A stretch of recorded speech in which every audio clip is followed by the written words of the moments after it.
What's up, guys? Welcome back to Look Up, our Superman in review. My name is Kyle. Thanks for checking out Project Potter. Go check out the other content, guys. I know there's not a lot of it now, but that's why I'm sprinkling these in here, leading up to James Gunn's new superhero DCU debut, I guess. I don't know, but appreciate you guys. If you haven't seen the series before, what I'm going to do is go through my thoughts on the film. I'm going to give a score out of 10, a favorite character, and we're going to rank this against the first Superman movie. So, guys, again, this is my first time watching the original Superman movies.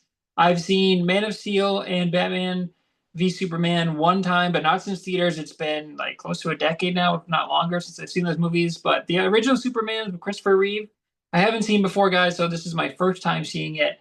I'm gonna give my thoughts. So appreciate you guys. Let's fly. This one is a little bit of like a part two from the first movie. Now, we didn't have a lot of action in the first Superman movie. The suit continues to just be the most incredible thing. That suit looks so damn good on screen that I can't believe it, dude. This is a 1981 film. You know, it's just over 2 hours. Now, I'm watching the regular theatrical cut. I Googled, should I watch the Donner cut? The Donner cut is apparently a more serious version. I don't know how different it really is, but this is the Lester cut. And then they did a bunch of reshoots and stuff. I think this feels like a pretty solid movie from start to finish. There are obviously some issues with it, dude. I gotta say, every time they did the flying stuff, it looks horrible. It looks so bad, dude. It looks laughably bad. I feel like somehow the flying looks worse in this film than it did the first one. But again, like I said in the first time watching the first film, guys, in some ways this movie feels very old. And like this is definitely a 1981 movie. And some movies stand the test of time and they're great. This one, despite being slightly shorter runtime than the first one, I think the first one was about 2 hours and 24. This was about 2 hours and 8 minutes. Although the first 7 minutes, guys, they did the Rocky thing, which was like a thing in the 80s apparently, where they're like, hey, we're just going to recap like the whole first movie for you. And I guess they did that because they thought people would forget about Superman 1 and all that stuff, even though this only came out 3 years after. But either way, I know it wasn't the same age. It wasn't the internet age. It wasn't the streaming age or the 4K. Like, you couldn't just watch these movies whenever you wanted, right? They were theatrical and then probably DVD, if there were even DVDs at this time in 81. I don't know. Probably not. But it's clear that like they wanted to make sure that like, hey, remember Superman 1? And so the first like 8 minutes of this film are literally just like it's like a super cut of Superman 1, which is fine. But I'm like, all right, well, I just watched this, so like everything is fresh in my head. But then they get into Lois and Clark and their stuff, and I'm like, okay, again, I love their dynamic. But we get to the Niagara Falls scene, and she's like, you know what? I'm pretty sure you're Superman. And he's like, I'm not Superman, Lois. He's like, I don't know why you'd be saying that. And then she's like, all right, well, how about this? If you are Superman, which I'm pretty sure you are, she's like, you're going to come in and save me. And she throws herself into a river. And instead of just saving her, right, instead of Clark Kent just going into Superman, which Lois already figured out, and this is where like the whole like, oh, I can't tell anyone who I am sort of thing, but when there's a love interest, like they can't know. It always is so weird to me. It's like it reminds me of Spider-Man and Mary Jane, guys, right? If you're Spider-Man, right, not to compare the two films or the franchises, but bring Mary Jane over to your house or an alley or whatever, take off your mask and be like, yo, it's me, Peter Parker. You can't tell anyone that I'm Peter Parker because I need to keep my identity safe to protect myself and my family and you. And then Mary Jane would be like, oh, cool, sick. Thanks for letting me know. In Superman, I mean, it's obviously with Spider-Man, there's a mask. I talked about this in the first film, guys, where it's a little ridiculous. I think I was looking online about this. I think someone said that like the glasses changed Clark's eye color, but still, that's Superman, right? It's like, oh, Clark, same height and weight and the same same hair color as Superman, and look exactly like Superman, except you have glasses and your hair's parted to the other side. Bro, that's Superman. Anyone who knows it's Superman, it's Superman. But again, it's a movie, a franchise about a flying man from a different planet that shoots lasers out of his eyes and has ice breath. Like, you know, put your imagination aside for a bit. You know what I mean? Or like, it's not supposed to be the super grounded, realistic story. So when she's like, oh yeah, and then Clark goes through this whole thing where he's running down. He does cheat a little bit. He uses his laser eyes to cut a log down so that she gets a log and then rolls over. And then he like kind of falls into the water. And she's like, I really thought you were Superman. And then they go back to the Fortress of Solitude or whatever, I think, or right after, or maybe they go back to the forbidden love bed or whatever. And then he's like, yeah, I am Superman. Like, he's like, you know what, you pretty much figured it out. And so it's like, why didn't you just have her figure it out there? Why didn't you just be Superman and save her? This poor woman nearly drowned, went through this whole experience, and then you made her feel like a fool because she's like, I thought you were Superman. And he's like, yeah, you were right.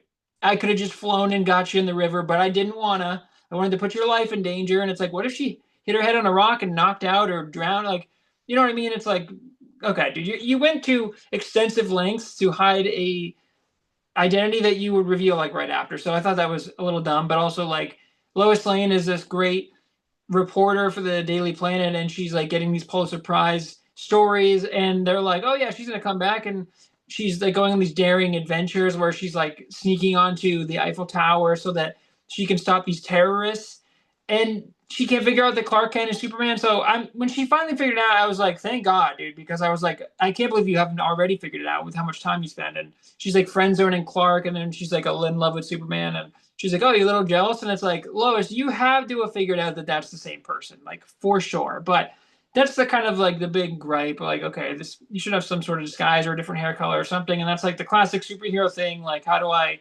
let other people know? But really, it's like tell the loved one that you're constantly interacting with your identity and say you can't tell anyone. And yeah, anyway. But I had a good time with this film, guys. I think this is a pretty enjoyable film from start to finish, but it still is a long film, and it still is old, and there's still a lot of slapstick comedy. And now, knowing kind of what this Superman quadrilogy or whatever is, kind of slapstick with Lex Luthor, who just has hair now, and I guess they said he does have wigs in the first movie, but he was still bald, and in parts of this movie he's bald. But then I guess Gene Hackman was like, "Bro, I'm just gonna wait. I'm just gonna have my hair," you know. And they maybe did reshoots and all that stuff, but it's fine because I guess he does wigs. But his stuff was slapstick, and Ned Beatty gets like stuck in prison. They must have heard from the audience like, "Hey, we shouldn't have as much Ned Beatty." Who's like, "Yeah, boss, this way, boss." Like they must like they kept him in prison, and he escapes out of prison through a ladder, and it's funny, and I enjoyed that stuff. But then he's like, "Ah, yeah, three supervillains," and then like when Superman's he's saving the France basically from the Eiffel Tower hydrogen bomb terrorists, which okay, that's strange. He takes the bomb and he throws it into space, and it just so happens to be where the Phantom Zone cube or like the Phantom Zone piece is like spinning, and then that bomb explodes and the waves like push Superman back, and then it breaks. Apparently, a hydrogen bomb can break the Phantom Zone, which seems like I'm like, okay, that's a little too convenient for me, but whatever. And then they land on the moon, and it's cool, and they're just like kicking when they were like just kicking the astronauts. Dude, I was like, this is supposed to be like kind of creepy, and it was cool looking. And I like how out of place Zod and I think it's Ursa and the other dude. I don't know why there were three of them. There should have just been Zod. Dude, Zod was like General Zod was the main guy. I thought he was really cool. I think it's Terrence Stamp or something. I forget his name, but I think he did a great job. He felt non-human, like he felt different. I love when he lands on the planet later, and he's like, "Oh yes," because they're like, communicate with NASA, and he's like, "Houston, we have a problem." And so they land on the planet. They think it's called Planet Houston, and he's like, "Interesting texture of this planet Houston." And I was like, "All right, this is kind of funny." Like I don't know if it's intentionally funny, but like I was laughing at it. And then he like goes in the water, and then he like lifts himself up and then walks on water, and this guy's fishing, and he just like dumps his cop out. Like that stuff is funny and cheesy to me, but I again knowing like the tone of these movies, I understand it and I enjoyed it. I thought them like messing around this town, and he's like, "Can no one challenge me?" was interesting. But the Lois and Clark stuff, dude, when they go back to the Fortress of Solitude, it's really cool. And Lois Lane is like, "Oh, I'm in love with you," and Clark's like, "Well, that's great." And then my dude is half a bottle into champagne on their first date, and he's like, "I'm gonna marry this girl. I'm in love with this girl." And he's like, "You know what? The chamber that takes away my powers." He's like, "I need to be a mortal man."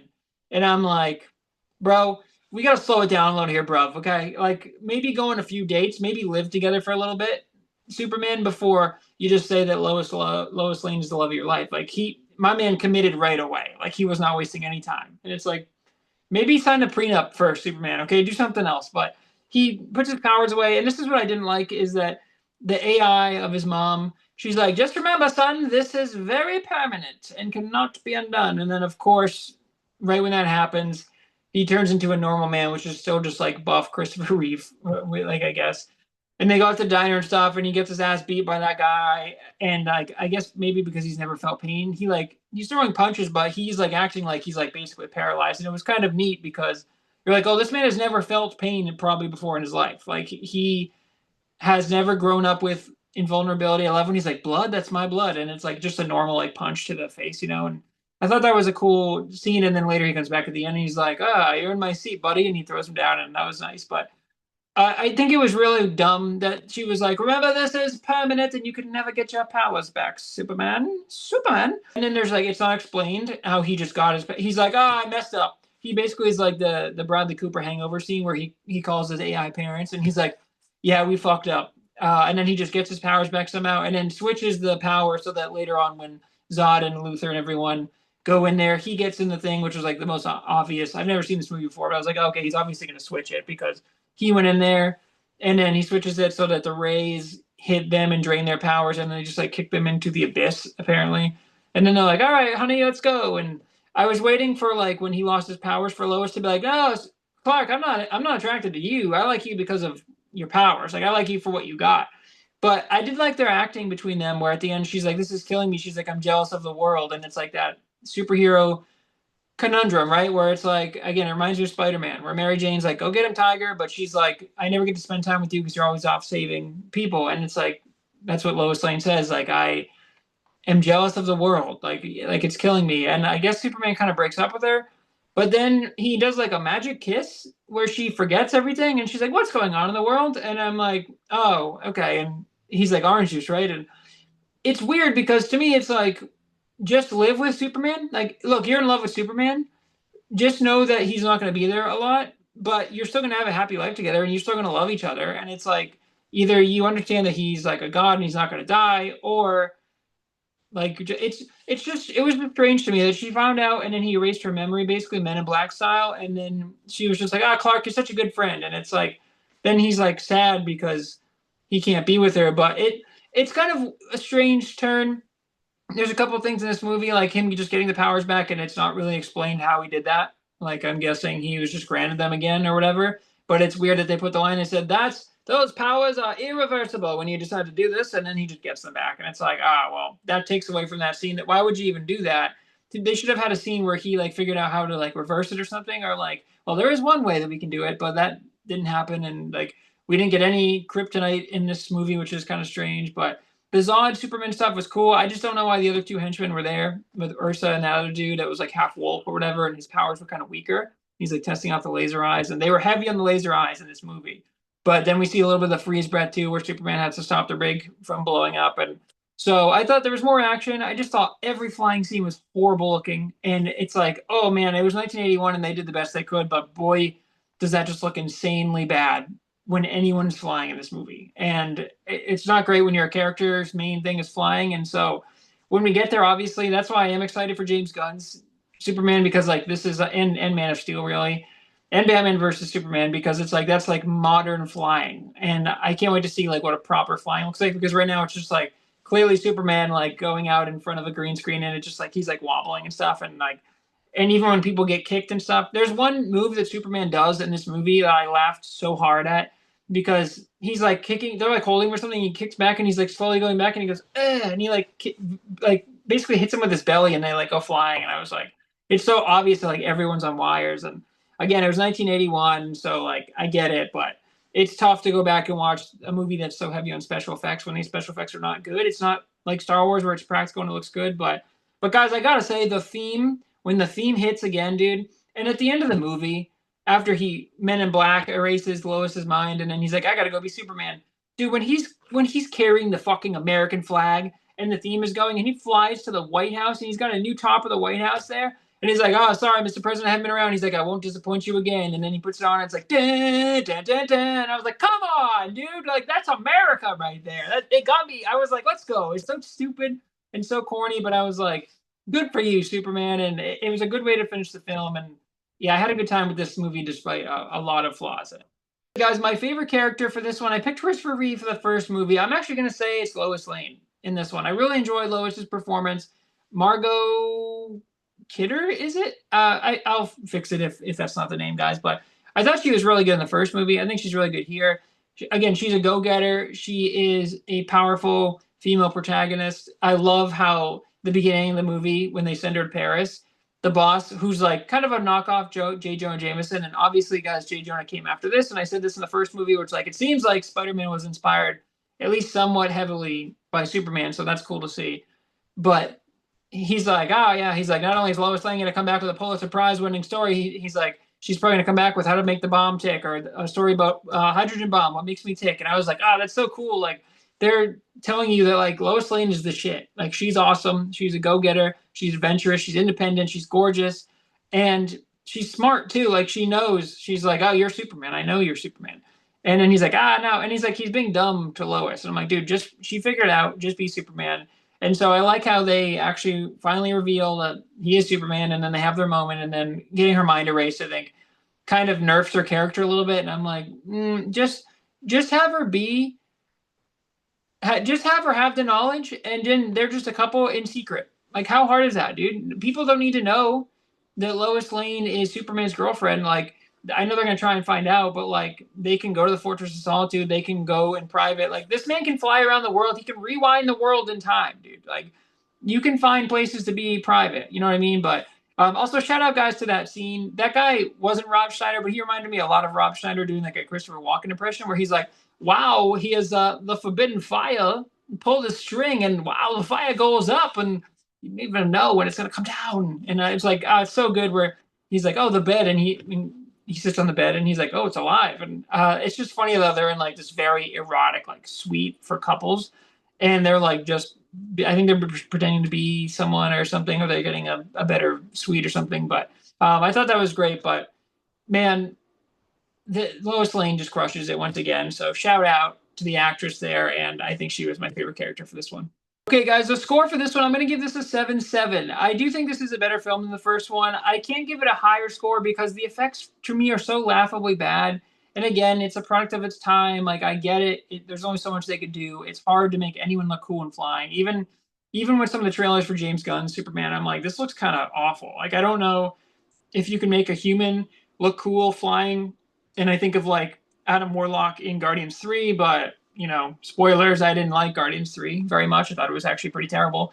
So we'll see what James Gunn's Superman does. But like every time anyone's flying here, man, it just took me out of it, where I'm like, oh, this looks so bad. And I think the story is pretty strong. The character dynamics again are kind of the heart of these movies so far, where anytime Clark and Lois are talking, or Lois and Superman, it's so great. And that suit looks so fucking good, dude. That suit, it's probably the best suit that's ever been put on screen. Like, straight up, the best superhero suit ever. It's so colorful and great. And I don't know if it was like a different quality. I'm watching these on HBO Max with the streaming, but I feel like the first movie looked old, and this one looked old too. But like, there were some shots in here that now HBO says it's in 4K UHD. I don't know how accurate that is, but there were definitely shots in this film that looked so much better. And I was like, damn, this looks really good. Like, and the colors just popped off the screen.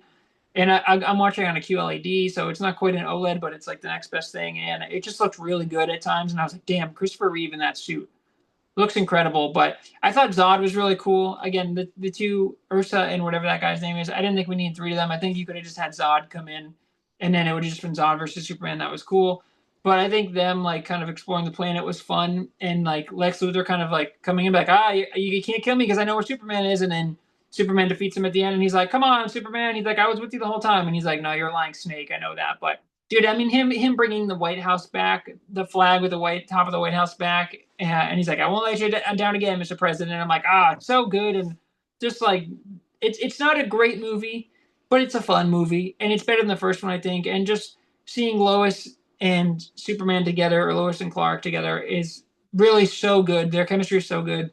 And the Niagara Falls scene was fun, and all that stuff. And it wasn't like, oh, there's a missile ending, but I think how there was like a threat that could challenge Superman.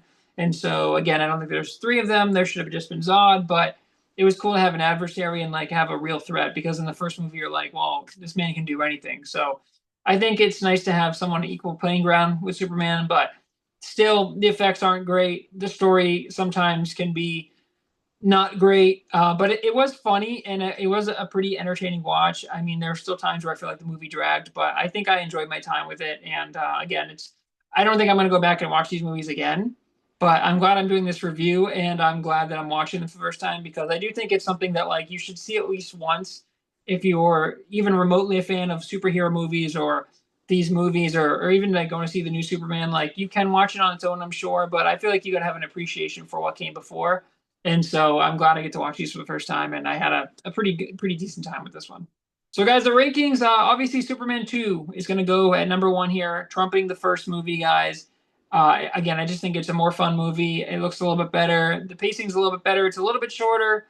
Still not a great movie by any stretch. It's not a perfect movie, I should say, but I had a good time with it, and I think it does go at number one for the new rankings here. All right, guys. Well, that's our Superman 2 in review. So another episode of Look Up in the books, guys. Next up, we have Superman 3. And then after that, we have Superman 4, The Quest for Peace. And I think that concludes like the Christopher Reeve movies. Then we have Superman Returns. And that's a 2006 movie. I'm pretty sure Christopher Reeve was injured by then. I don't know much. I'll have to look. I think it was like the 80s that he was injured.